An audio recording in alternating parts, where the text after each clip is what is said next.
Saudação internauta, mais um vídeo aqui para o canal, hoje falando de um tema um pouco polêmico para algumas pessoas, que é por que é difícil, na prática, defender a inerrância do texto bíblico hoje, né? E o uso do advérbio aí, né, hoje, para indicar aqui esse recorte em relação a hoje, tá?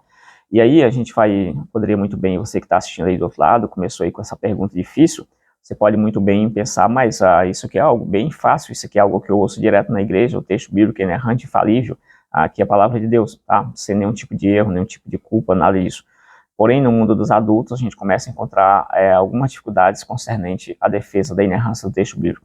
Qual seria a definição de inerrância? Inerrância seria, no mais básico possível, a incapacidade que o texto tem de errar, né?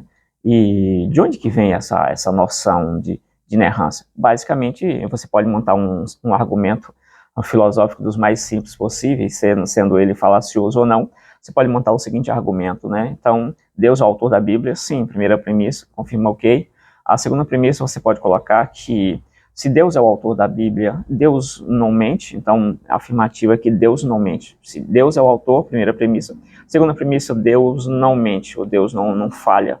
Então, nesse sentido, a conclusão lógica dessas duas premissas seria que o texto bíblico é infalível, porque Deus é o autor e Deus não mente, Deus não erra, logo o texto também não pode errar.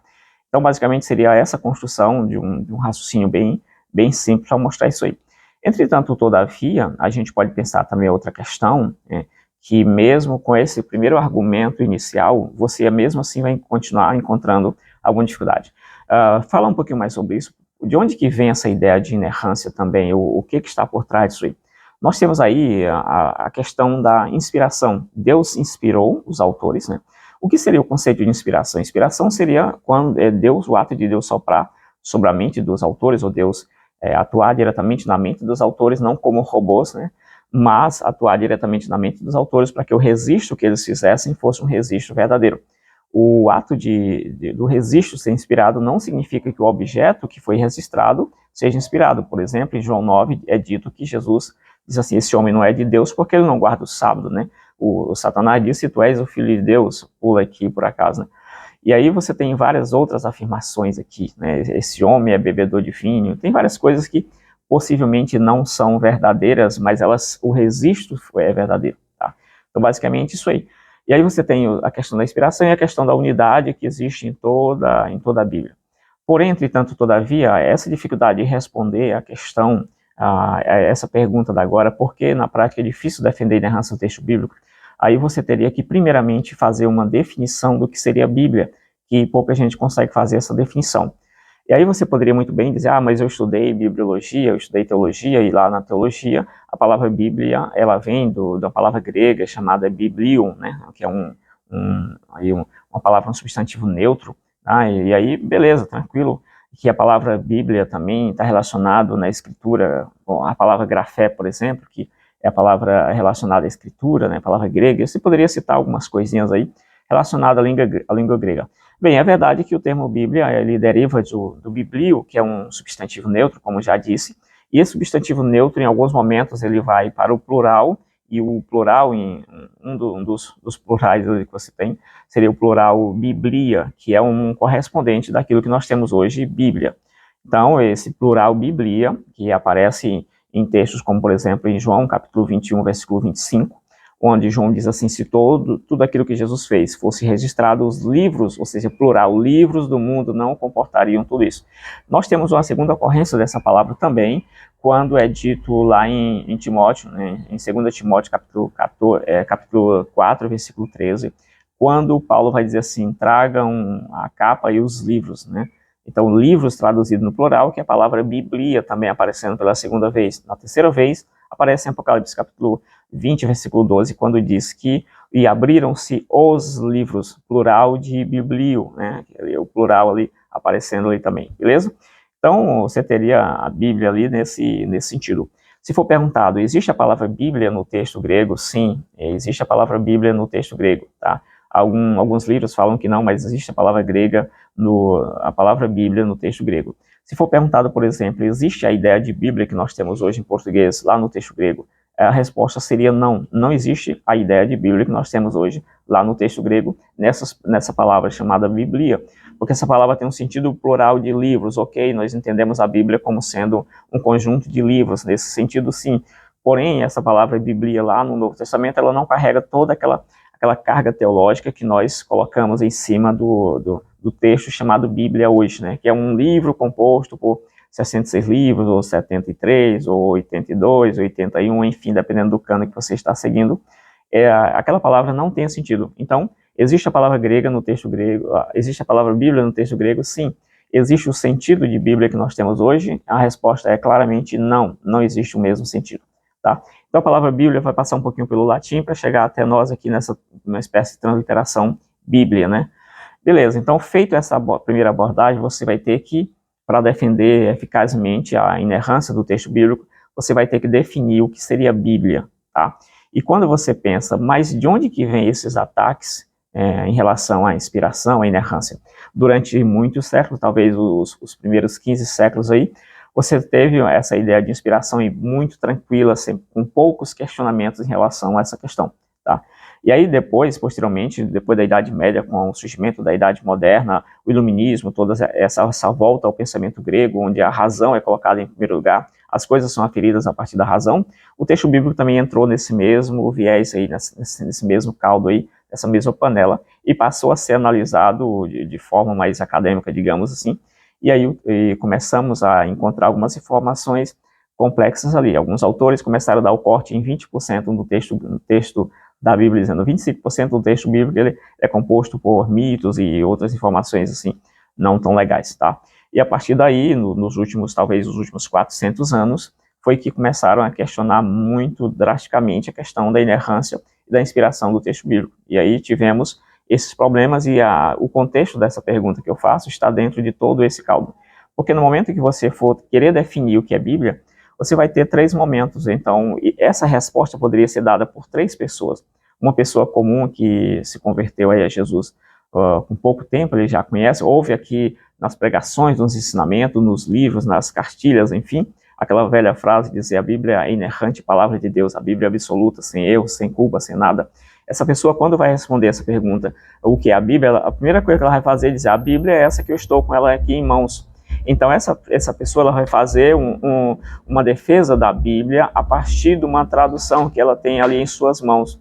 E aí vem a outra pergunta que vai derrubá-la imediatamente, que é, como que você sabe que essa Bíblia que você está com ela em mãos é a Bíblia inerrante, uma vez que ela discorda das outras traduções?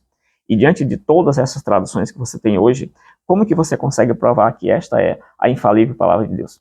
Então aí a pessoa já vai ter um problema gravíssimo, ela não vai conseguir sair desse nível aí. Essa primeira pessoa já foi.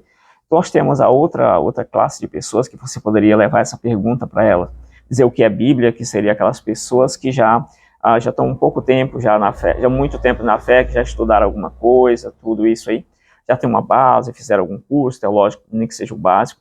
Beleza, para essas pessoas, elas começariam dizendo que, não, é isso aqui, essas Bíblias você tem que, eu acredito que o texto bíblico correto, inalterável, né, infalível, esteja em todas as versões, então você deve consultar todas as versões e extrair aquilo que o conjunto da obra permite extrair. E aí você resolveria um pouco do problema, mas você com certeza teria mais problema ainda, né? E aí você chegaria nesse nível, você não conseguiria avançar um pouco mais, talvez você conseguisse chegar, não, mas as versões não são o texto infalível, nessas traduções não são infalíveis, mas o infalível é o texto grego, né? Os textos gregos que nós temos hoje, o texto grego realmente é infalível. E aí você chegaria no máximo aí. Para alguém que estudou um pouco mais, ele vai avançar e ele vai retroceder, por exemplo. Ele vai dizer, não, o infalível aqui são os textos gregos, porém nós temos um problema aqui que nós temos hoje, pelo menos 4 tipos de texto grego. Quando nós temos 4 tipos de texto grego, você vai ter que definir de forma técnica precisa qual é o texto grego que é infalível. E isso aí vai depender de uma teoria que você vai seguir. E aí você mesmo, até você estudado, você vai começar a ter um tipo de problema aí nesse sentido, tá? Digamos que você é um pouco mais estudado e aí você vai dar a resposta seguinte, olha, os textos gregos, a inspiração dos 100% aí, né, 100% inspirado, inerrante, repousa exatamente sobre os textos gregos? Não, repousa sobre os manuscritos. E aí você vai ter uma gama de infinitos manuscritos, mais de 6.000 manuscritos, você vai ter várias outras traduções para outras línguas, enfim. Você vai ter um conjunto de coisas que você vai ter que se debruçar bastante para poder chegar à conclusão. Esses são os manuscritos que são realmente inspirados. E aí, porque a pessoa sempre vai perguntar, tá, mas e a questão? E por que esses manuscritos estão divergindo tanto assim? Voltando um pouquinho, né? Por que as traduções estão em divergência, dizendo coisas absolutamente diferentes em alguns pontos? Por que os textos gregos, que nós temos pelo menos 4 textos hoje, por que eles estão divergindo entre si? Não é uma divergência de 20%, assim, mas é uma divergência ali de 2%, de 8%, enfim.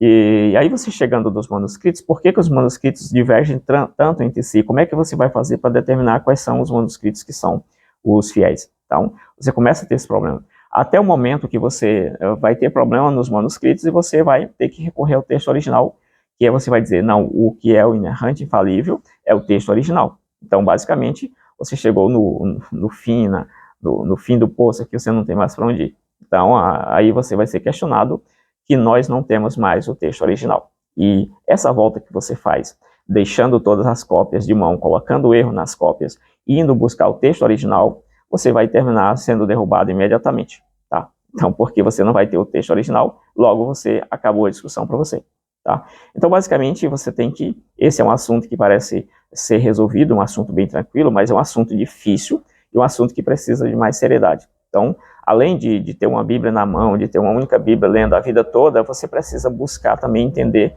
o que está por trás do texto bíblico, a história do texto bíblico, a história das traduções, todas essas coisas para ajudar você a defender ou a responder o que seria a Bíblia, né? Claramente, quando falamos que o texto é inerrante e infalível, nós também seguimos aquele raciocínio mais tradicional que o texto foi inspirado. Se Deus inspirou o texto, logicamente ele preservou o texto.